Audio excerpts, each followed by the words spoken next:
तप के द्वारा किया। जैसे हिरण्यकश्यप है, रावण है, कुंभकर्ण है, इन सब ने तप किया, तप करके शक्ति प्राप्त की और जगत को रुलाया, जगत को कष्ट दिया। तो हम जगत का मंगल करने के लिए, अपना मंगल करने के लिए हम स्वयं भजन करें। स्वयं भजन जब तक नहीं होगा तब तक बात नहीं बनेगी। बिल्कुल पक्का समझ लो, ये बाहरी बातों से बात उससे फिर कहते हैं कि हमारे पास तो समय ही नहीं है, समय कैसे दें तब? मृत्यु वाली है ना, तो समय तुम्हारा क्या करेगा? जो बर्बाद कर रहे हो, हर कार्य करते हुए भजन हो सकता है। लोग बेईमानी की बात करते हैं, नहीं तो हम कह रहे हर समय कार्य में मगन नहीं रहते। जिस समय कार्य से हटे राधा राधा राधा राधा, भगवान नाम लिया, राम राम राम राम राम राम। और जब हम कार्य कर रहे हैं तो पूरा एकाग्रता से कार्य कर रहे हैं। 2 घंटे 3 घंटे में जब बीच में समय मिला, एक बार राधा बोल दिया और फिर वो 4 घंटे 3 घंटे का काम कृष्णार्पणम मस्तु। देखो आपको कितना मंगल होता है। हमारी बात मान लो, आपका मंगल होना प्रारंभ हो जाएगा। भगवान का एक नाम आपको डूबने नहीं देगा, एक नाम डूबने नहीं देगा। फिर आप हजारों नाम जब करते हैं, आपका मंगल कैसे नहीं हो सकता? पक्का मंगल होगा, पर वो भगवान के विधान से मंगल होगा। ये अपर्णा जी लखनऊ से। राधे राधे महाराज जी। महाराज जी, सदियों से हमारे महान साधु महात्मा जी और आध्यात्मिक गुरु समाज को भक्ति मार्ग या सदमार्ग पर चलने के लिए प्रेरित करते रहते हैं। तब भी महाराज जी उतनी तादाद में और उतनी तन्मयता से अधिक लोग इस मार्ग पर आगे नहीं बढ़ पाते महाराज जी, कि अपनी जान तक निछावर कर दें। पर महाराज जी कह रहे हैं कि बहुत सारे ऐसे संगठन हैं जिसपे प्राण निछावर करने तक कि मतलब किसी दूसरों को हानि पहुंचाने के लिए भी लोग तत्पर हो जाते हैं। महाराज जी ऐसे में 3 गुण माया के हैं, एक सतोगुण है, एक रजोगुण, एक तमोगुण। तो जैसे आतंकवाद आदि है, ये तमोगुणी आसुरी प्रवृत्ति है। तो इस प्रवृत्ति, कोई भी प्रवृत्ति हो, उस प्रवृत्ति में सफलता समर्पण से ही प्राप्त होती है। जब तक हम समर्पण उसको नहीं करते तब तक सफलता प्राप्त नहीं होती, चाहे जो प्रवृत्ति हो। तो जब वो विरोधी भाव में आकर के, क्योंकि तमोगुण का कार्य है द्वेष भाव, अज्ञान, आलस्य, प्रमाद, हिंसा, तो जब वो हिंसा प्रवृत्ति में उतरते हैं तो आत्मसमर्पण कर देते हैं हिंसा को, और अपने शरीर को भी नष्ट करके वो हजारों को नष्ट करने की कोशिश करते हैं। ऐसे ही सतोगुण में है, वो सत को, सत्स्वरूप परमात्मा को आत्मसमर्पण करके अपने को मिटा के हजारों का कल्याण कर देते हैं। अपने को तपा के, अपने को कष्ट दे के लाखों का कल्याण कर देते हैं। ऐसे रजोगुण में है, रजोगुण में है कि अपनी वासनाओं की पूर्ति के लिए वो दूसरे को मिटा देते हैं। तो वो रजोगुण काम, तमोगुण हिंसा, सतोगुण सतभाव, भगवत भाव। तो अलग अलग भाव में अलग अलग भाव के हैं, और भगवान का ये बगीचा है, कभी एक भाव नहीं रह सकता, ये ध्यान रखना। कभी एक भाव नहीं रख सकता, क्योंकि रचना है भगवान की। अगर 10 अच्छे आदमी हैं तो 100 बुरे आदमी हैं। बुराई अपना बल अधिक रखती है, बुराई में ज्यादा प्रियता है। अच्छाई की तरफ चलना बहुत कठिन है। सत्य बोलने वाले एक हैं, 1000 असत्य बोलने वाले मिलेंगे। सत्य बोलने वाला एक मिलेगा तो 1000 असत्य बोलने वाले मिलेंगे। परोपकार करने वाले एक होंगे तो दूसरों को छीन झपट करने वाले सैकड़ों मिलेंगे। ये माया का खेल है, ये बराबर चलता रहा। भगवान के अवतार के समय भी चलता रहा, अवतार के बाद भी चलता रहा। तो जब भगवान ने ही पूरी सृष्टि को एक भाव में किए, तो हम लोग तो उनके दास हैं। जो भी संत हैं सब उनके चरणों के दास हैं। एक भाव नहीं रह सकता। माया के द्वारा त्रिगुण भाव है, तो तीनों में विविध भावों की रचना है। विविध खेल माया के होते रहेंगे। अलग अलग मति है, अलग अलग पसंद है, अलग अलग आत्मसमर्पण है। जो जहां रुचिकर लगा वही आत्मसमर्पण कर दिया। अमिता जी फर्रुखाबाद से। राधे राधे महाराज जी। महाराज जी, भगवान में बहुत बड़ा विश्वास है, पूजा पाठ भी बहुत करती हूँ, परंतु फिर भी जीवन में शांति नहीं मिल रही। महाराज जी, बुरे परंतु शब्द ने बता दिया कि आपका बहुत बड़ा विश्वास नहीं है। आपने केवल वाणी से बोल दिया बहुत बड़ा विश्वास है। अगर विश्वास केवल, बहुत बड़ा तो बड़ी बात हो गई, विश्वास केवल है तो शांति ही शांति है, चाहे कुछ भी हो जाए। अशांति नहीं हो सकती, हर कष्ट है, लेकिन शांति भंग थोड़ी हो गई है। मृत्यु नजदीक है, कभी कोई भी डायलिसिस, आखिरी डायलिसिस हो सकता है। सारा खून 74 बार मशीन में जाकर फिल्टर होकर आता है, तब 24 घंटे जीने लायक रहते हैं। तो शांति भंग थोड़ी हो गई। चाहे जितना कष्ट आवे, शांति थोड़ी भंग हो जाएगी, शांति तो बनी ही रहेगी। क्यों? क्योंकि हम भगवान के आश्रित है, हमें भरोसा है उसका हर विधान मंगलमय होता है। हमें भरोसा है शरीर छूटने के बाद भगवत प्राप्ति होगी। हमें भरोसा है कि प्रभु के द्वारा किया हुआ कोई भी कार्य ऐसा नहीं जो अमंगल कर सके। इसलिए हम शांत हैं, हमारा हृदय प्रसन्न है। जोई जोई प्यारो करे सोई मोहि भावे, वो अच्छा लगता है जो प्यारा करता है। अभी भगवान पर दृढ़ भरोसा, जो आपने कहा बहुत बड़ा भरोसा है, ये बहुत बड़ा शब्द हो गया। देखो प्रहलाद जी क्या अशांत हुए, क्या आग में झोंके गए, जहर पिलाया गया, क्या क्या कष्ट दिया गया, वही प्रसन्न मुद्रा। क्यों? क्योंकि भगवान पर भरोसा है। मेरा हरि है 1000 हाथ वाला, वो रखवाला है, वो जब रक्षा कर रहा है तो मेरा अमंगल कैसे हो सकता है? तो दृढ़ विश्वास है, इसलिए अमंगल नहीं हो पाया। हिरण्यकश्यप को मारा, नरसिंह वपु धारण करके भगवान ने उसके वरदानों को सबको रौंद डाला और फाड़ के फेंक दिया उसको। और प्रहलाद जी के खरोच भी नहीं आई, और कितना उपाय कर डाला हिरण्यकश्यप ने। विश्वास बहुत बड़ी चीज है। अभी विश्वास और बढ़ाइए, विश्वास दृढ़ कीजिए। अगर भगवान पर विश्वास है तो इस बात को हम नहीं मान सकते कि आपको अशांति है। भगवान शांताकारम है, वो शांति प्रदान करते हैं। भगवान पर दृढ़ विश्वास हो जाना बहुत बड़ी बात होती है। संजीव कुमार जी हिसार से। राधे राधे महाराज जी। महाराज जी, राधा कृष्ण प्रेम में ममत्व और समर्पण में क्या अंतर है? साधक कैसे दोनों को संतुलित करे महाराज जी? ये कह रहे हैं राधा कृष्ण प्रेम में ममत्व और समर्पण में क्या अंतर है? उनमें अपनापन हो जाना और समर्पण में क्या? कोई अंतर नहीं है। जब हम भगवान की शरण में होते हैं, इसका क्रम है, जब हम भगवान की शरण में होते हैं तो सर्वत्र से ममता हटाकर भगवान के श्री चरणों में रखते हैं। और जब सब जगह से ममता हटकर, अर्थात वैराग्यवान होकर प्रभु के चरणों में ममता रखने का तात्पर्य आसक्तिवान, जब प्रिया प्रीतम में आसक्ति हो जाती है तो वही प्रेम रूप में बदल जाता है। तो प्रधानता तो शरणागति से ही है, समर्पण से ही है।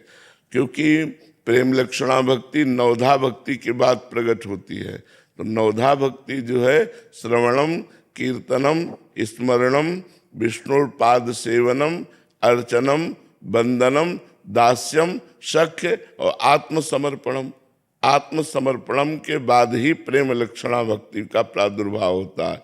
पाई रस भक्ति गूढ़ जुग जुग जग, दुर्लभ भव इंद्रादि विधिम, आगम अरु निगम पुराण अगोचर, सहज माधुरी रूप निधिम, अनभय आनंद कंद निज संपत्ति, गुप्त सुरीति प्रगट करणम, जय जग उद्योत व्यास कुल दीपक, श्री हरिवंश चरण शरण। जब तक नवधा भक्ति नहीं की जाएगी तब तक प्रेम लक्षणा का प्रादुर्भाव नहीं होता।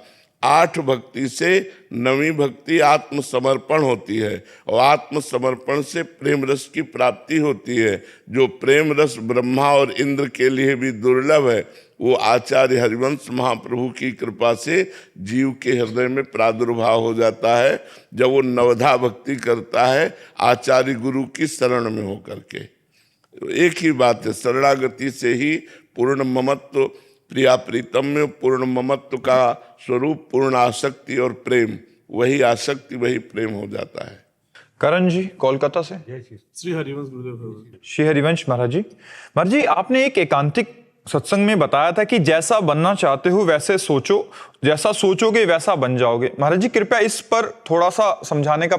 हाँ, जैसे हमें भगवत प्राप्ति करनी है तब हमको भगवत प्राप्ति के सारे साधन चाहिए, वो साधन हमें करना है। हमारी सोच हुई ना भगवत प्राप्ति, तो वैसे साधन, अब हम वैसे साधन शुरू कर दिए तो हमारी वैसी सोच हो जाएगी। जैसी सोच होगी वैसा साधन होंगे, जैसे साधना होगी वैसे सोच होगी। अगर हम भोगों की साधना करेंगे तो हमारी सोच भोगों वाली होगी। अगर हमारे लक्ष्य भोग हैं तो हमारी साधना भोगों वाली हो जाएगी। कैसे हमको ये भोग प्राप्त हो, कैसे हमको धन प्राप्त हो, कैसे हमको पद प्रतिष्ठा प्राप्त हो, कैसे सांसारिक उन्नति हो, वही सोच बनी रहेगी। अगर हमें भागवतिक सोच बनानी है तो हमें भागवतिक साधना करनी है। भागवतिक साधना करनी है तो भागवतिक सोच में दृढ़ रहना है कि हमारा लक्ष्य जो है वो भगवत प्राप्ति है, सांसारिक भोग नहीं है। बीच में भोग अगर आकर्षित भी करते हैं तो भक्त उन्हें स्वीकार नहीं करता, क्योंकि उसका लक्ष्य होता है भगवत प्राप्ति। तो हमारी सोच पक्की होनी चाहिए। जो हम सोचेंगे वही हम बनेंगे, जो हमें बनना है वही हमें सोचना है। बात समझ में आ रही? महाराज जी, परमार्थिक साधक के लिए तो ये समझ आ रही है। क्या इस संसार में भी जैसे हम कुछ बड़ा अधिकारी बनना चाहते हैं तो वैसा सोच रख लें? सोच मात्र से नहीं बनेगा, वहां नहीं बनेगा ये बात? नहीं। इसमें तो सोच मात्र से बन जाओगे सबसे बड़े अधिकारी, भगवान के दास। लेकिन आप प्रधानमंत्री बनना चाहते हो तो तुम्हारे लिए पूर्व का प्रारब्ध भी होना चाहिए, पूर्व की तपस्या और पुण्य होना चाहिए, और इतनी योग्यता होनी चाहिए। लेकिन भगवान का दास बनने के लिए सबका अधिकार है। सब जीव भगवान का अंश है, वो भगवान का दास बन सकता है, वो भगवत प्राप्ति कर सकता है। कोई भी स्त्री हो, पुरुष हो, वो कोई किसी भी जाति का हो, किसी भी देश का हो, किसी भी धर्म का हो, यदि वो भगवत प्राप्ति करना चाहता है तो उसका अधिकार है। लेकिन लौकिक, अब आप कलेक्टर बनना चाहो, डीएम बनना चाहो, तो उसके लिए योग्यता चाहिए आपकी, और पूर्व में आपका तप चाहिए। नहीं, योग्यता होने पर भी नहीं मिलेगा। आपका पूर्व का पुण्य होना चाहिए, पूर्व प्रारब्ध होना चाहिए, तब इसके अनुसार होगा। लौकिक उन्नति प्रारब्ध और आपकी सफलता प्रयत्न पर है। जो प्रारब्ध है वही सफलता प्रदान करेगा, वही प्रयत्न करवाएगा। अगर प्रयत्न शिथिल है, प्रारब्ध जोर है तो हो जाएगा। अगर प्रारब्ध कमजोर है, प्रयत्न बहुत जोर का है, तो भी नहीं होगा। उसमें प्रारब्ध प्रधान होता है और इसमें पुरुषार्थ प्रधान होता है। भगवत प्राप्ति में प्रारब्ध काम नहीं करता, इसमें पुरुषार्थ काम करता है। जितने जोर की तपस्या, जितना जोर का भजन, जितनी जोर की व्याकुलता, उतनी जल्दी भगवत प्राप्ति।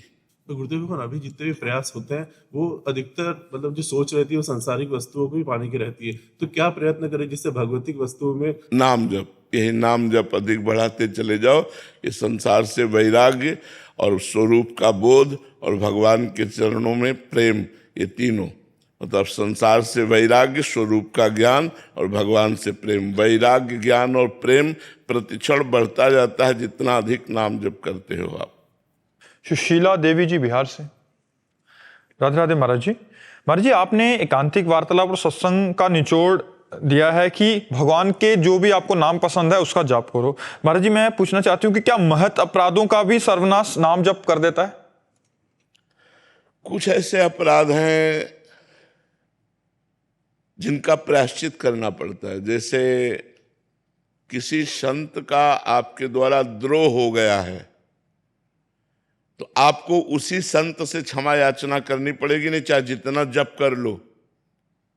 एक तो जप होगा ही नहीं क्योंकि अपराध बन चुका है, और चाहे जितना जप कर लो वो क्षमा नहीं होगा जब तक उस संत से आप क्षमा नहीं मांगोगे। ये मतलब पक्की बात समझ लीजिए। जब बड़े बड़े सिद्धों के द्वारा अगर ऐसी त्रुटि हो गई तो उनके भजन में विक्षेप पड़ गया। एक बार हरिराम व्यास जी महाराज सत्संग कर रहे थे तो उसी चर्चा में कहा कि कबीरदास जी तो निर्गुणिया संत हैं, वो वृंदावन के रास विलास नित्य विहार का, ऐसा तो एक अपमान होता है ना संत का। बस उनकी जो अध्यात्म लीला थी वो बंद हो गई। अब वो व्याकुल हो गए, न भजन, न प्रभु का रूप चिंतन, न प्रभु की लीला चिंतन, तो बड़ी व्याकुलता पैदा हुई। तो अपने गुरुदेव हरिवंश महाप्रभु के समीप गए और कहा हमारा भजन रुक गया, हमारा जो लीला चिंतन था वो रुक गया, पता नहीं क्या हो गया, और बहुत रोने लगे। तो उन्होंने कहा किसी महापुरुष का अपराध बन गया। देखो कितना सूक्ष्म होता है अपराध। उन्होंने निंदा नहीं की, बस केवल इतना कहा कि वो तो निर्गुणिया संत है, वो वृंदावन के इस प्रेम रस के रास विलास को ऐसा महाप्रभु ने कहा किसी महापुरुष का अपराध बन गया। तो उनका ऐसा तो हमने कभी, क्योंकि वो खुद भक्त वैष्णव की चरण वंदना करने वाले भक्त थे, वो कभी ऐसा, तब कहा प्रभु हमने ऐसा कबीरदास जी के प्रति बोला, क्या ये अपराध है? बोले इसी से रुक गया, यही अपराध है। तब वो कबीरदास जी के प्रति रो करके प्रार्थना की कि प्रभु मुझे क्षमा करो। तब कबीरदास जी यमुना जी से प्रकट हुए, यमुना जी के किनारे, वो भी सिद्ध पुरुष थे हरिराम व्यास जी। तब उन्होंने कहा कि भगवान जिस संत को जिस सेवा के लिए भेजते हैं वो सेवा करता है, इसका मतलब ऐसा नहीं कि हम निराकार की उपासना का वर्णन करें तो हमको साकार का ज्ञान नहीं है या प्रेम रस का ज्ञान नहीं। जैसे सब्जी परोसने वाला सब्जी परोसता है, लेकिन जब पाएगा तो पूरा पत्तल पाएगा, ये नहीं कि उसको केवल सब्जी ही दी जाए। ऐसे ही कोई निर्गुण निराकार, कोई सगुण साकार, कोई भगवान के अलग अलग रूपों का संत महात्मा वर्णन करते हैं, लेकिन जब वो आनंद में डूबेंगे तो पूर्ण आनंद में डूबेंगे। तब तो अगर किसी संत वैष्णव का अपराध बन जाए तो फिर नाम जप से नहीं, उसी संत वैष्णव से क्षमा याचना करने पर अपराध का क्षमापन होगा। रितीश शर्मा जी पंजाब से। राधे राधे श्री हरिवंश। राधे राधे महाराज जी। महाराज जी, जब हम आर्थिक तौर पर किसी रोगग्रस्त शरीर की मदद ना कर पाए तो क्या हम भागवतिक तौर पर उसकी मदद कर सकते हैं? हाँ, कर सकते। जब हम नाम जप करें, मान लो 10,000 नाम जप किए और संकल्प बनाए कि हे प्रभु मैं उसके रोग निवारण के लिए 10,000 नाम जप देता हूं, तो तत्काल फायदा उसको मिलेगा, तत्काल लाभ मिलेगा। कई बार हमने अपने शरीर को देखा कि एकदम डाउन हो रहा है, फिर साधकों ने अनुष्ठान शुरू किया तो तत्काल संभल गया, तो उससे लाभ मिलता है। अगर हम अर्थ का सहयोग नहीं कर सकते तो हम भजन का सहयोग तो कर ही सकते हैं, और ये उसके सांसारिक शारीरिक रोग का ही नहीं, सांसारिक रोग का भी नाश करेगा और उसको आध्यात्मिक उन्नति की तरफ भी प्रेरित करेगा। यदि हम नाम जप किसी को दान करते हैं तो अब 10,000 तो आपने नाम जप उधर दान किया और लौट करके आपको 20,000 का फल मिलेगा, और 10,000 का उसको फल तो मिलेगा ही। इसमें लाभ ही लाभ है, ऐसा करना चाहिए। दूसरों का मंगल, दूसरों, इसीलिए संत महात्मा जगत पूज्य हो जाते हैं, क्योंकि तपस्या और भजन दूसरों को देते हैं, दूसरों का मंगल करते हैं। दर्शन करने वाला, प्रणाम करने वाला, उनको कुछ देने वाला, खिलाने वाला, पिलाने वाला, पैर दबाने वाला, कपड़ा धोने वाला, सबको वो अपना भजन देते रहते हैं, जिससे सबका मंगल होता है। इसीलिए जगत पूज्य हो जाते हैं, उन्हें महात्मा कहते हैं, तो सारे जगत को अपना भजन देते हैं। तो ऐसा करना चाहिए। पंकज गोस्वामी जी। राधे राधे महाराज जी। महाराज जी, ये शरीर एक दिन नष्ट हो जाएगा, इस शरीर के जितने भी सगे संबंधी हैं, जैसे माता पिता, पुत्री, पत्नी, इनसे मोह भाव कैसे हटाएं जिससे जब भी इनके शरीर नष्ट हो तो हमें मानसिक पीड़ा? ये अभी ज्ञान नहीं है, जिस दिन ज्ञान हो जाएगा तो अपने आप सबसे हट जाएगा। केवल इतने तो ज्ञान जरूरी है कि शरीर नष्ट हो जाएगा। इसी बात ने तो हमको घर से बाबा जी बना दिया था। जब 13 वर्ष के थे, स्कूल की बैग आकर के टांगते हो, अम्मा की तरफ देखते तो लगा ये मरेगी, ये मरेगी तो मैं रह कैसे पाऊंगा, इसके बिना कैसे रह सकता हूँ। पिता ये भी मरेंगे।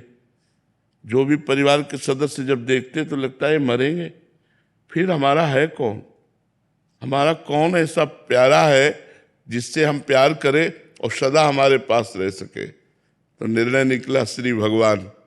तो बचपन से ही इसीलिए भाग पड़े कि कोई प्यारा है नहीं, जितने प्यारे हैं ये सब झूठे हैं, आज नहीं तो कल चले जाएंगे। तो सच्चा प्यार तो भगवान से है। तो अभी ये बात आप वाणी से कह रहे हैं, हृदय से नहीं बैठी। जिस दिन हृदय में बैठ जाएगी ना कि यार मरना है, उस दिन तुम महात्मा बन जाओगे। तुम्हारा हृदय हर समय भगवान के चरणों में लिपट जाएगा कि यार मरना, यहाँ सब झूठा, सब छूट जाएगा। मकान, धन, संपत्ति, पद, प्रतिष्ठा, रिश्ते, नाते, संबंध सब छूट जाएंगे, और ये शरीर भी छूट जाएगा। फिर प्यार हम किससे करें? भगवान से। तो हमारा मन भगवान के चरणों की तरफ दौड़ पड़ेगा, भगवान के चरणों में लौट जाएगा कि प्रभु त्राहिमाम, अब मुझे स्वीकार कर लो, मुझे इस झूठे संसार से मत लो। अपने आप मोह नष्ट हो जाएगा। इतनी बात आ तो जाए, एक आदमी शराब पी रहा था, वहां से एक संत निकले मस्ती से, मतवाले गजराज की तरह भगवदानंद में छके हुए थे। तो मस्त थे ही अपनी मस्ती में। उन्होंने ऐसे देखा और उन्होंने कहा 7 दिन में मर जाएगा। उसको एक बात पर विश्वास था कि संत कभी झूठ नहीं बोलते। शराब ऐसे रख दी, चरणों में गिरा, बोले महाराज क्या कहा? बोले 7 दिन में मर जाएगा। उसके हक से हो गया। और वो संत तो चले गए, एकदम 7 दिन में मर जाओ, तो भूल गया पैक लगाना। जब यार मरी जाना है तो भगवान का नाम जप करे ना। और एकांत में बैठ गया, गोविंद गोविंद गोविंद गोविंद। 1 दिन कटा, गोविंद गोविंद गोविंद गोविंद गोविंद। 2 दिन कटा। अब पत्नी परिवार उसे भोजन के लिए पूछे, प्यार से बात करने के लिए, गोविंद गोविंद गोविंद गोविंद गोविंद गोविंद गोविंद गोविंद। 6 दिन व्यतीत हुए, गोविंद गोविंद गोविंद गोविंद। 7वां दिन आया, अब आंसू चल रहे हैं, हे भगवान गोविंद गोविंद गोविंद गोविंद। और संत त्रिकालज्ञ थे, ज्ञानी पुरुष थे, वो उसके पास आए, लौट करके आए और ऐसे हाथ फेरा और कहा बेटा, बोले स्वामी जी आप कह रहे थे 7 दिन में मर जाएंगे, तो आज मरना है? बोले अब तो तेरी मृत्यु खत्म, अब तेरी मृत्यु खत्म, अब तू अमरत्व पद को प्राप्त होगा, भगवान को प्राप्त होगा। तो बोले स्वामी जी आप झूठ बोलते, हमने सुना था संत कभी झूठ नहीं बोलते। बोले नहीं बेटा, सोमवार मंगलवार बुधवार गुरुवार शुक्रवार शनिवार रविवार, इन्हीं 7 दिनों में ही मरोगे जब शरीर छूटेगा। शरीर छूटेगा तो इन्हीं 7 दिनों में। लेकिन देख, मृत्यु का भय तुझे भगवान में स्थित कर दिया। तू जो 7 दिन से भजन कर रहा है, अब मृत्यु तेरा कुछ नहीं बिगाड़ सकती। शराब पियोगे अब? बोले कभी नहीं पिएगे। अब तुम निरंतर नाम जप करते हुए रहो, तुम्हारा मंगल हो जाएगा। तो अगर ये बैठ जाए ना कि मैं मर जाऊंगा, तो अभी भगवान से प्यार हो जाए, अभी भजन होने लगे, अभी भोग अच्छे न लगे कि यार मरना ही है, तो क्या? तो अभी जो ये ज्ञान है आपको कि सब मरना है, सब छूटना है, ये केवल वाणी से है, हृदय से नहीं। जिस दिन हृदय में उतर जाएगा ये ज्ञान, तो और ज्ञान प्राप्त करने की जरूरत नहीं। इतना ही ज्ञान आपको ज्ञानी बना देगा, इतना ही आपको अमरत्व पद में पहुंचा देगा। प्रीति मल्होत्रा जी मुरादाबाद से। प्रीति जी, महाराज जी क्या किसी के नकारात्मक प्रभाव से बचाने के लिए उसके वास्तविक स्वभाव को बता देना भी निंदा के अंतर्गत आता है, या निंदा का वास्तविक अर्थ क्या है? नहीं, ऐसे जैसे हमारे दोस्त हैं, तो हम इनसे कह सकते हैं कि यार तुम हमारे दोस्त हो, तुम्हारे में जो कमी है ये दूर करना चाहिए, बुरा मत मानिए, आपकी ये आदत बिल्कुल ठीक नहीं है। ये तो हुआ हमारा समझाना, लेकिन हम इनसे बताएं इनकी अनुपस्थिति में ऐसा ऐसा कर, वो हो गई निंदा। किसी के सामने अपनी प्रियता का पक्ष रख के, जैसे अपना पुत्र है, अपना पति है, अपना मित्र है, या कोई भी है, उसको सामने से कहना वो निंदा नहीं होगी, लेकिन उसके पीछे कहना फिर निंदा हो जाएगी। सामने से कहना ठीक रहता है, उसमें दोष दर्शन नहीं रहता। जैसे हमें पता है कि आप गलत हैं, तो अगर आप सुधार कर लेंगे तो आपको मंगल हो जाएगा। इसलिए निवेदन करते हैं कि आप में एक कमी है, हमें ऐसा लगता है, तो अगर आपको ऐसा लगता हो कि हम ठीक कह रहे हैं तो आप सुधार कर लीजिए, ऐसा हम कह सकते हैं। यही परेशान करता है कि दूसरे तीसरा व्यक्ति उससे कुछ नुकसान ना झेल ले। इनका कहने का मतलब है कि जैसे ये हमारे मित्र हैं और इनसे इनको नुकसान होने वाला है, तो हम बोलते हैं कि उसका संग मत करो, या मतलब ठीक आदमी नहीं है, क्योंकि ये हमारे प्रिय हैं। ये तीसरा आदमी है, यार इसका संग मत करो, ये दारू पीना सिखा देगा, ये गलत संग में, तो ये निंदा के अंतर्गत आएगा? नहीं नहीं, बिल्कुल नहीं, निंदा के अंतर्गत नहीं आएगा। ये हमारा बचाव पक्ष है। हम अपने प्रियजनों को कुसंग से बचाते हैं। कुसंग का त्याग करवाना है तो सत्संगियों का कार्य ही है। जाके प्रिय न राम वैदेही तजिए ताहि कोटि बैरी सम यद्यपि परम स्नेही।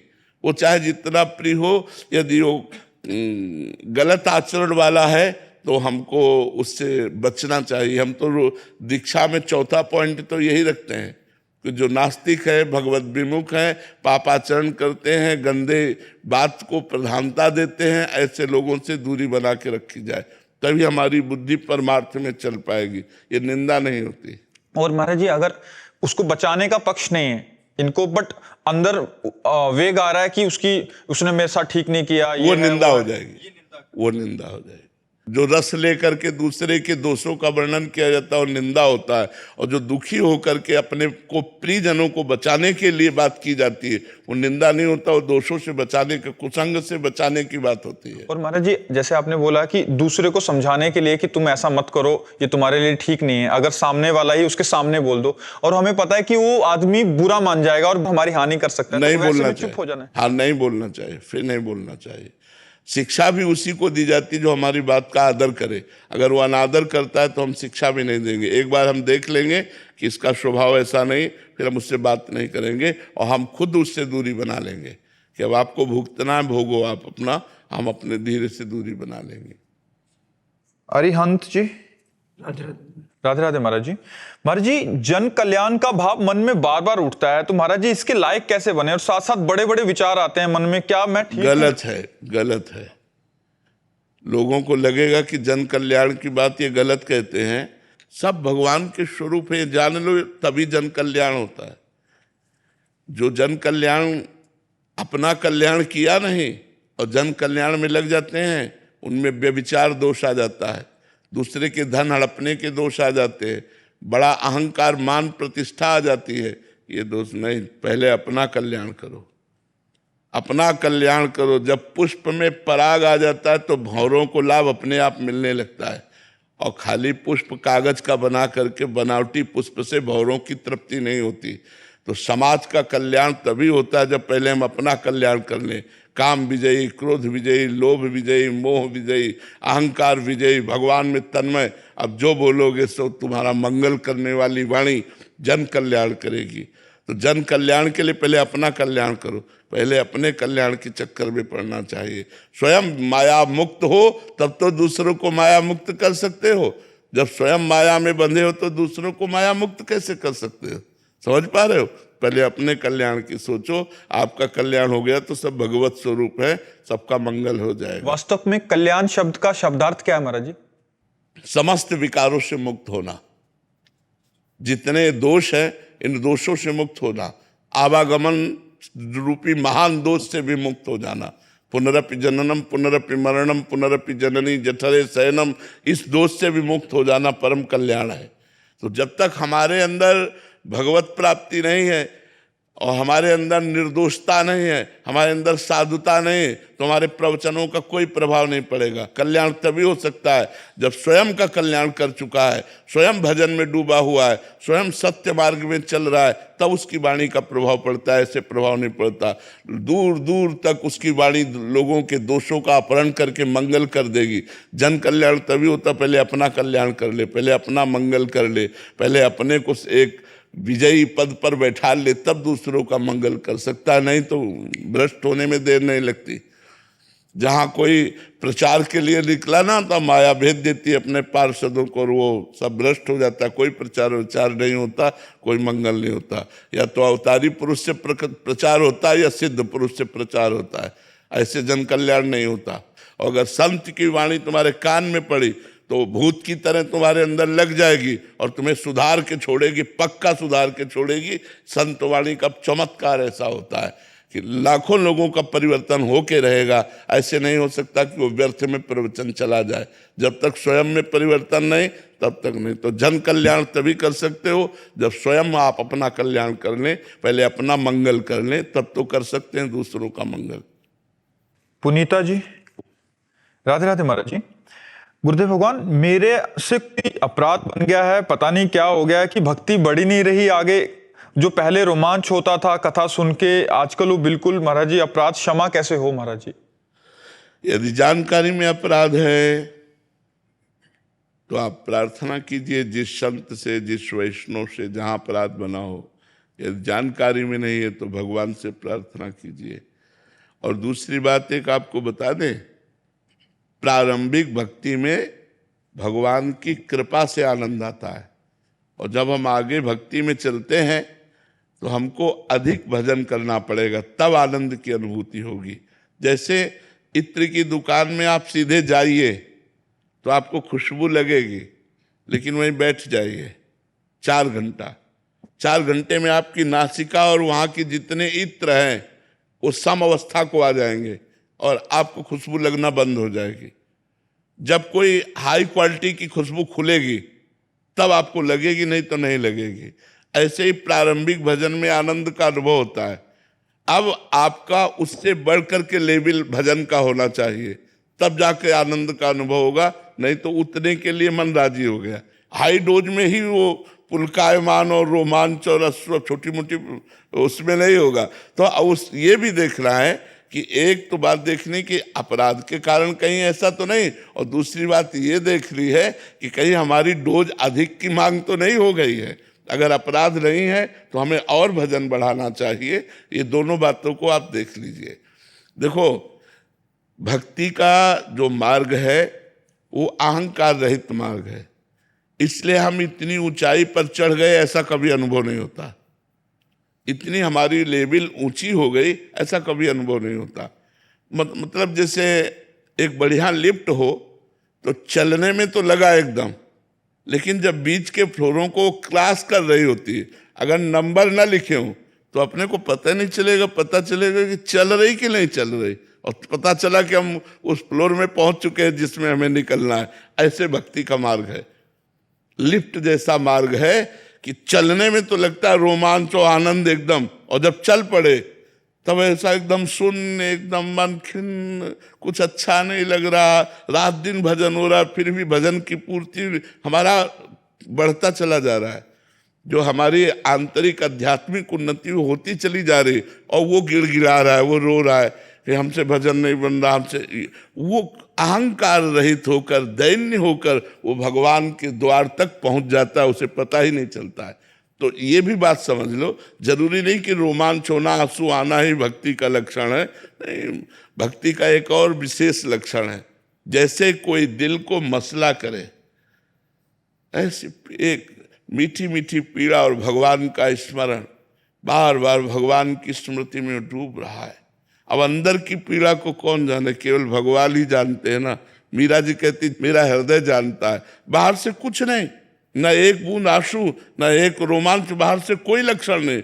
वो अंदर खाए जा रहा है भगवान का विरह। कब मिलेंगे, आज का भी दिन गया, आज की भी रात गई, वो भजन नहीं हो पा रहा, किसके पास जाऊं, क्या करूं, कौन मुझे प्रभु से मिला दे। वो अंदर अंदर चल रहा है, बाहर से शांत बैठा है, अंदर से आग लगी हुई है, बाहर से शांत बैठा है। बाहर से कछु दिखत नहीं, अंदर चमके नूर। आपो त्याग जगत में बैठे नहीं किसी से काम, उनमें तो कुछ अंतर नहीं, संत कहो चाहे राम, वो भगवत स्वरूप हो जाते। तो हमारा लक्ष्य भजन होना चाहिए, रोमांच और अश्रुपात की तरफ नहीं जाना चाहिए कि वो रोमांच हो, अश्रुपात हो। प्रारंभ में भगवान की कृपा से नए नए जब आते, देखो पहली बार वृंदावन आओ आपको कैसा लगेगा, पहली बार जब वृंदावन आओ और फिर यहीं रह जाओ फिर कैसा लगेगा, कुछ दिनों में सम हो जाएगा। अब यहाँ भावुकता वाली बात हो तो आपको आनंद आएगा, नहीं तो एक जैसे गांव में रह रहे हो ऐसा लगने लगेगा, क्योंकि हृदय सम हो गया। अब उसको और पावर चाहिए आनंद का। तो ऐसे ही बढ़ता बढ़ता आनंद का स्वरूप वो भगवान को समा लेता है, वो आनंद समुद्र भगवान का अवगाहन कर लेता है, ये क्षमता बढ़ जाती है। इसलिए नाम जप करो। अगर हाँ कोई अपराध बन गया तो क्षमा याचना करो, नहीं तो भजन में अगर रति है तो कोई अपराध नहीं बना, अगर भजन में विघ्न है तब तो अपराध बन गया, फिर देख लीजिए। गुरुदेव भगवान, मन बहुत विचलित करता है। जिन क्रियाओं से हम बचना चाहते हैं वो गृहस्थ जीवन में उन क्रियाओं में उतरना ही पड़ता है, चिंतन बिगड़ जाता है। महाराज जी बचने का प्रयास भी बहुत करते हैं, बट ऐसा कोई बल नहीं है जो हम बच पाए। महाराज जी ऐसे में मतलब भगवान का बल, मेरे बल श्री वृंदावन रानी, जब हम भगवान का बल रख लेते हैं तो सब ठीक हो जाता है। आप अंदर से हार जाइए। सुनेरी मैंने निर्बल के बल राम। निर्बल का बल कौन? भगवान। अभी कोई अहंकार है, अभी कोई बल है, इसलिए काम क्रोध आदि परास्त करते हैं। जब आप निर्बल हो जाओगे और भगवान को पुकारोगे, उसी समय आप वास्तविक बलवान हो जाओगे। आपको कोई परास्त नहीं कर सकता। जिसका भगवान सहायक होता है उसका कोई बाल बांका भी नहीं कर सकता। चाहे काम हो, चाहे क्रोध हो, चाहे लोभ हो, चाहे अहंकार हो, चाहे कोई भी हो। जब तक हम में कुछ है तब तक बात है, और जब कुछ नहीं और हार कर भगवान को पुकारेंगे तो उसी समय हमें भगवान का बल मिलेगा और हमारा जीवन उन्नतिशील हो जाएगा। तो जब हम देख पा रहे हैं अपने को कि हम नहीं जीत पा रहे, माया पर विजय प्राप्त नहीं कर पा रहे, तो हमें ईमानदारी से भगवान की शरण में चले जाना चाहिए हृदय से कि भगवान अब ये दोष हमसे छूटने वाले नहीं, अब आप ही छुटा दीजिए। और हृदय से बार बार प्रार्थना कीजिए। फिर आप देखेंगे भगवान का चमत्कार कैसे आपको सुधार देता है, कैसे बना देता है। भगवान का कृपा प्रसाद आपको निर्विकार, गृहस्थी में रहते हुए भी निर्विकार मन ही नहीं चलेगा, इच्छा ही नहीं होगी किसी भोगों की। भगवान की कृपा में बहुत बड़ी ताकत है। भगवान से प्रार्थना कीजिए और नाम जप कीजिए, दोनों साथ। नाम जप माने पुकारना होता है, राधा राधा राधा। मानो हम राधा रानी को पुकार रहे हैं, प्यारी जी को पुकार रहे हैं, प्रिया जी को पुकार रहे हैं।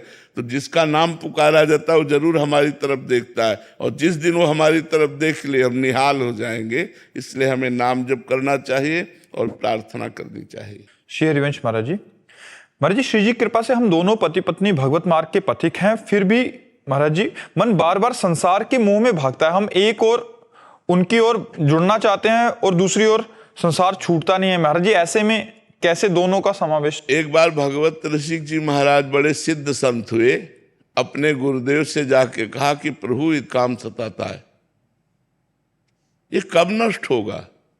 और ये बहुत ऊंचे तक रहता है काम। काम ही बंधन है। काम का मतलब केवल एक इंद्रिय विलासिता नहीं है। हर कामना का नाम काम है। कोई भी कामना, तो कामना का नाम ही काम है। तो उन्होंने कहा एक करवा ले आओ, वो रखा है तो करवा ले आए। बोले देखो इसमें कहीं तेल तो नहीं दिखाई देता? बोले नहीं। बोले इसमें कुछ समय पहले तेल भरा गया था और हमने बहुत बार इसको धोया है, देखो कहीं तेल नहीं दिखाई देता। और जहां पानी भरा तो उसमें दिखाई देने लगा।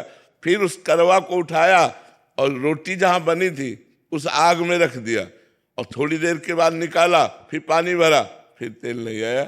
तो बोले जब तक तपाया नहीं जाएगा, तप नहीं होगा, तब तक देखो इसमें तेल जैसे उछल आया, ऐसे ही हृदय में काम उत्पन्न हो जाता है। जब तपस्या के द्वारा वासना को भस्म कर दिया जाता है तब काम नहीं उत्पन्न होता।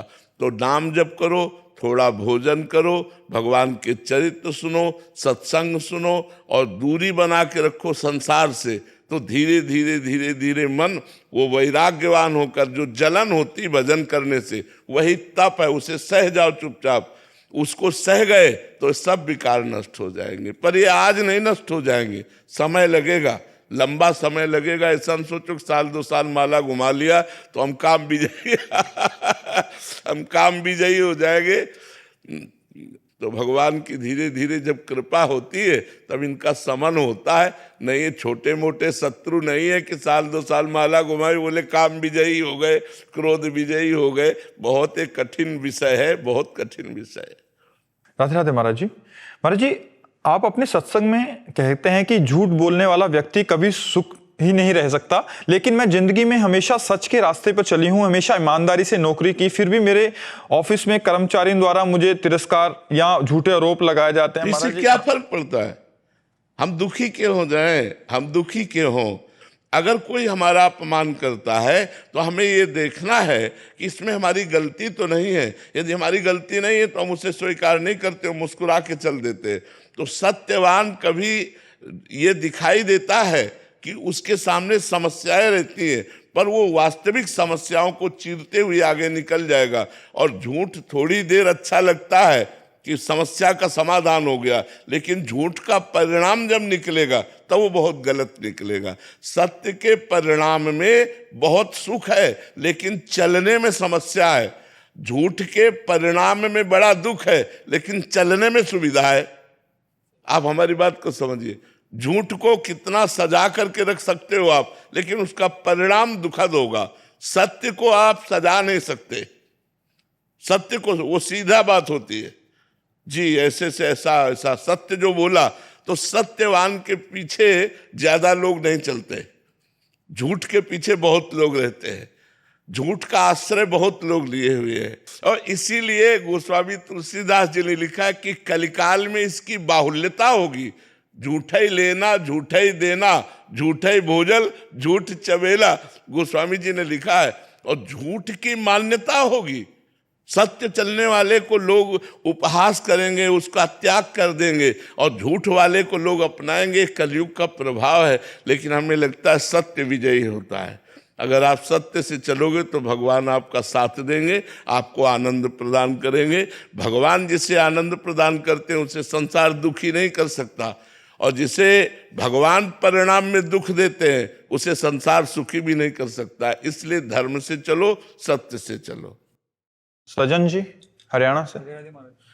राधे राधे महाराज जी। महाराज जी, कर्म करो फल की चिंता मत करो के सिद्धांत पर वास्तविक में जीवन कैसे जिया जा सकता है? क्योंकि जब हम किसी लक्ष्य को प्राप्त करने के लिए प्रयासरत रहते हैं तो अनायास ही परिणाम की सोच हो जाती है। तो ऐसी स्थिति में ये सिद्धांत का पालन महाराज जी कैसे संभव है? आप दुख की चाह करते हैं क्या? तो दुख की चाह तो कोई करता नहीं, सब सुख की चाह करते हैं। तो बिना चाह किए दुख मिलता है कि नहीं मिलता? ऐसे सुख की चाह भी मत करो, केवल कर्म करते जाओ तो आपको अनायास अन्न मांगे आगे आवेगो, जो पल लागे पल को। पर आप सुख की कामना से युक्त हैं, इसीलिए बंधे हुए हैं। जैसे बिना चाहे दुख सबको प्राप्त होता है, कोई दुख नहीं चाहता। हर कर्म सुख के लिए किया जाता है, चाहे वो पाप कर्म ही क्यों ना हो, लेकिन परिणाम में दुख मिलता है। ऐसे ही हम अच्छे कर्म करें, परिणाम की चिंता न करें। कर्मण्येवाधिकारस्ते मा फलेषु कदाचन। हम फल की चिंता न करें तो हमारा बहुत बढ़िया जीवन हो जाएगा, निष्काम जीवन हो जाएगा। क्योंकि निष्काम जीवन ही भगवदानंद का अनुभव कर सकता है, सकामी जीवन विषयों का अनुभव करता है। इसलिए निष्काम होने के लिए भगवान कहते हैं कि तुम कर्म करो, फल की इच्छा मत रखो। लेकिन संसारी आदमी पहले फल की इच्छा रखता है और फिर कर्म करने की, कि ऐसा ऐसा करूँगा तो इसमें इतना लाभ हो जाएगा और ऐसे से ऐसा फिर हो जाएगा। और जब वो कर्म करता है और उतना लाभ नहीं होता है तो वो दुख का भाजन बन जाता है, वो दुख का कारण बन जाता है। दुख सुख हमारी मान्यता है। जैसे दो ब्राह्मण बैठे हुए थे, एक धनी ने कहा आज हमारे यहाँ भोजन पा लीजिए, निमंत्रण दिया। दोनों भोजन पाने गए, भोजन पा के दोनों निकले तो एक अप्रसन्न था और एक प्रसन्न था। तो धनी ने पूछा कि आप प्रसन्न क्यों हो और आप अप्रसन्न क्यों हो? भोजन तो दोनों को समान पवाया। तो एक ने कहा आज हमने सोचा था कि कोई जजमान मिलेगा, भोजन पवाएगा तो 51 रुपया हमें देगा, तो आपने भोजन पवा के 11 रुपया दिए तो हमारा घाटा हो गया ना। और उससे पूछा तुम प्रसन्न क्यों हो? बोले हमें तो था कि पता नहीं भोजन मिले कि ना मिले, भोजन भी मिला, 11 रुपया मिले तो प्रसन्न हुए। अब बोलो दुख का कारण और सुख का कारण उसकी सोच है या कोई कर्म है? उसकी सोच है ना। तो भगवान सोच सुधारने के लिए कहते हैं कि तुम केवल अच्छे कर्म करो, परिणाम की चिंता न करो, क्योंकि परिणाम अच्छे कर्म का अच्छा ही होता है। अगर बुरे कर्म करोगे तो उसका फल बुरा होगा। तो हमें अच्छे कर्म पर ध्यान देना है, परिणाम पर ध्यान नहीं देना है। अगर एक बार परिणाम सही नहीं आया तो दूसरी बार परिणाम सही आएगा। हमें अच्छे कर्म करने हैं, हमें अच्छी पढ़ाई करनी है, अच्छी नौकरी की लालसा रखनी है, हमें अच्छा बनने की कोशिश करनी है। तो ये कर्म करने के लिए भगवान तो आदेश कर रहे हैं। लेकिन फल की आकांक्षा पर, जैसे आप बहुत प्रयत्न करके पढ़ाई अच्छी की, और फेल हो गए कुछ नंबरों से, तो आपको निराश नहीं होना, आपको अगले वर्ष और अच्छा पढ़ना है। और जो केवल फल की आकांक्षा रखते हैं फिर उसकी सोच लेते हैं, चाहे व्यापार हो, चाहे नौकरी हो, चाहे किसानी हो, चाहे जो भी हो, केवल फल की आकांक्षा रखते हैं और वो प्रवीण बुद्धि के नहीं होते। तो जहाँ रिजल्ट सामने असफलता आई, हार आई, पराजय हुई या फेल हो गए, तो फिर वो अपने को बहुत कोसने लगते हैं, निगेटिव विचार इतना बढ़ जाता है कि फिर उसकी सोचने लगते हैं। इसलिए जो भगवान कह रहे हैं, बहुत भगवान कह रहे ना, बहुत सोच विचार के कह रहे, तुम सदैव सुखी रहोगे यदि कर्म करने पर अपना अधिकार रखो, फल हमारे ऊपर छोड़ दो।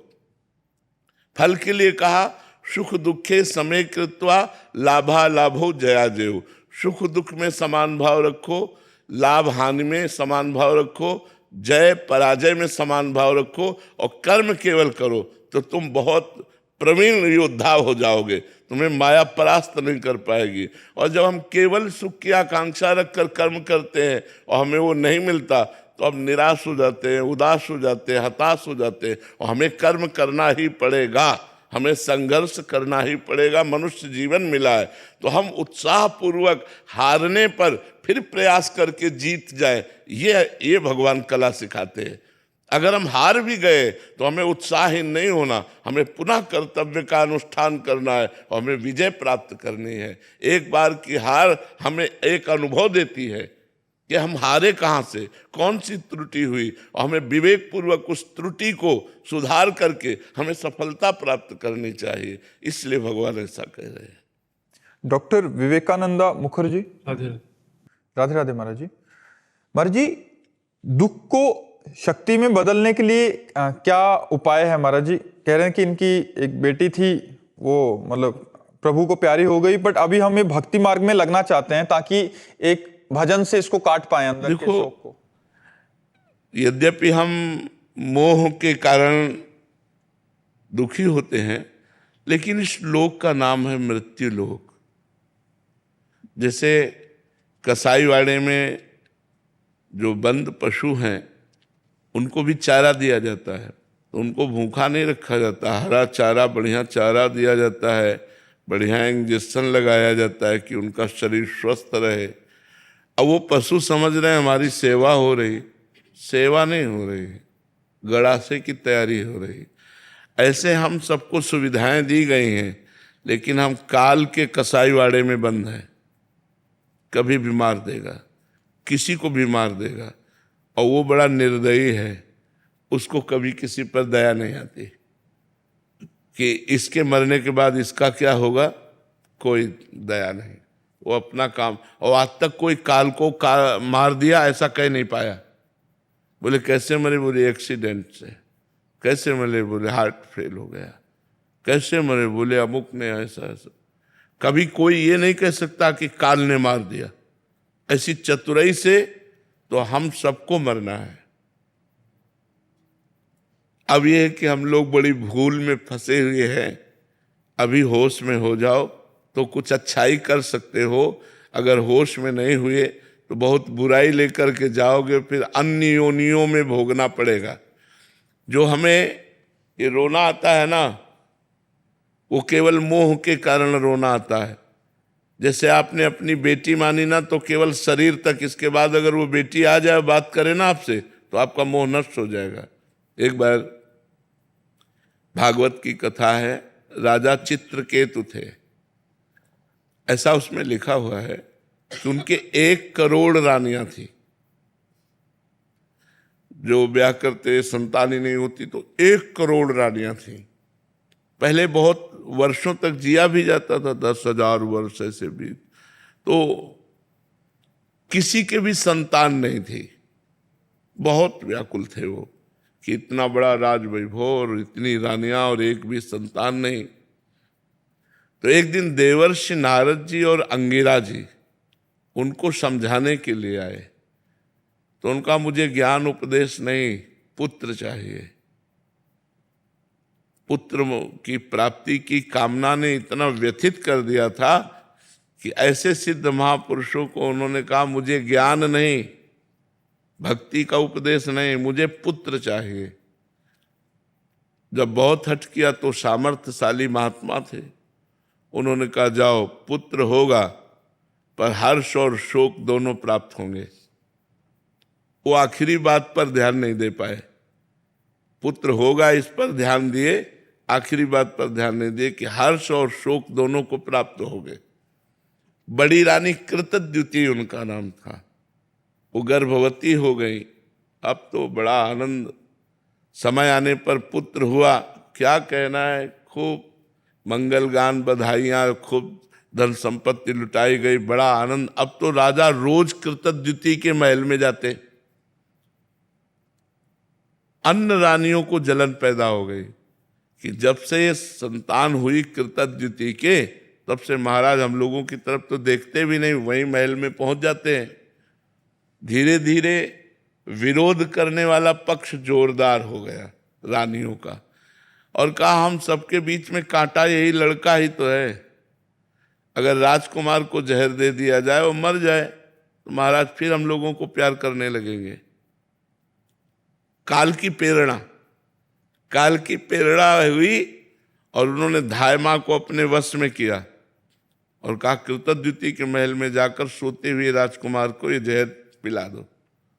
पिला दिया, वो सदा सदा के लिए सो गया। कृतद्युति आई, उसको गोद में उठाया, देखा पूरा शरीर नीला, राजवैद्यों से जांच कराई गई तो पता चला वो तो मर चुका है। अरे राजा की जो हालत, सोचो चक्रवर्ती सम्राट और एक पुत्र हुआ इतने दिनों बाद, और वो भी अब हाहाकार मच गया। महाराज पछाड़ खाते हुए गए, बस उसके चरण पकड़कर बार बार रोते कि बेटा तुम्हें दया नहीं आई, मुझको इस तरह दुखी देख करके तुम सुखी हो रहे होगे, बेटा कहाँ हो, बड़ा विलाप। उसी समय देवर्षि नारद जी अंगिरा जी फिर आ गए, क्योंकि जो धर्मात्मा पुरुष होता है तो उसे महात्माओं का संयोग प्राप्त होता है। देवर्षि नारद जी अंगिरा जी ने कहा देखो मैं समझाने तुम्हें पहले ही आया था कि पुत्र में सुख नहीं है, सुख श्री भगवान में है। तो उनका महाराज जैसे आपने कृपा करके हमको पुत्र दिया, एक बार उसे बुला दो, एक बार मैं बात कर लूं, आप सामर्थ्यशाली महात्मा हो तो उनका बुला देता हूं। आकर्षण किया तो सामने उपस्थित हो गया, लेकिन शरीर तो जल चुका था। तो उन्होंने कहा पुत्र आ चुका है, तुम बात कर सकते हो। तो उनका बेटा मैं तुम्हारे बिना बहुत, वो जहर से दग्ध सा हो गया था पूरा शरीर, मैं तुम्हारे बिना बहुत व्याकुल हूं बेटा। अरे उनका कैसी बात करता है तू, कितनी बार मैं तेरा बाप बना, कितनी बार तू मेरी पत्नी बना, कितनी बार क्या क्या बना, ये सब संसार का रिश्ता है, मेरा तेरा कोई रिश्ता नहीं। तो उनका मैं जिसके लिए रो रहा हूं ये वो है। बोले ये वही है, केवल शरीर में आने पर आसक्ति होती है, शरीर से अलग हो जाने पर अगर आप अपनी बेटी वाले जीवात्मा से मिले ना तो अभी दिमाग तुम्हारा ठीक हो जाए। पर अपना लगता है अपनी बेटी, चूंकि शरीर का राग, और वो तभी तक प्यार करती जब तक शरीर में, और शरीर से अलग हुई तो उसका स्वरूप जो होता है वो अलग हो जाता है। तो हमें लगता है हमें अपने मोह को कंट्रोल करने के लिए भगवान से प्रार्थना करनी चाहिए और नाम जप करना चाहिए। जी, जब जप करते हैं इष्ट चिंता में उसी का मुंह आ जाता है, तो उसी में भगवान की भावना करके प्रणाम करो, हम जो कह रहे हैं वही करो। जहाँ उसका चेहरा सामने आवे तो भगवान का प्रणाम करो कि भगवान सारी सृष्टि के रूप में आप ही हो, तो मेरी बेटी के रूप में भी आप ही तो थे। तो आपको देखो शांति मिलनी प्रारंभ हो जाएगी। माया ममता का नाश होते ही निर्मल ज्ञान की प्राप्ति हो जाती है। ये सारा खेल बस माया ममता का ही नाश करने के लिए है। कितने अद्भुत महापुरुष रहे, देखो धर्म के लिए बलिदान स्वीकार कर लिया, और सामर्थ्य कितनी, ऐसे सामर्थ्यवान महापुरुष। और मतलब हृदय नोचता है जब इन महापुरुषों के चरित्रों को पढ़ो ना, कि भगवान आपकी बड़ी विचित्र लीला है, बड़ी विचित्र लीला है। जैसे गुरु अर्जन देव जी तेग बहादुर सिंह, इन्होंने अपने जीवन को बलिदान कर दिया धर्म के लिए। गुरु गोविंद सिंह, दोनों लाडले राजकुमार, ये सब बहुत श्री हरि वंश स्वरूप है,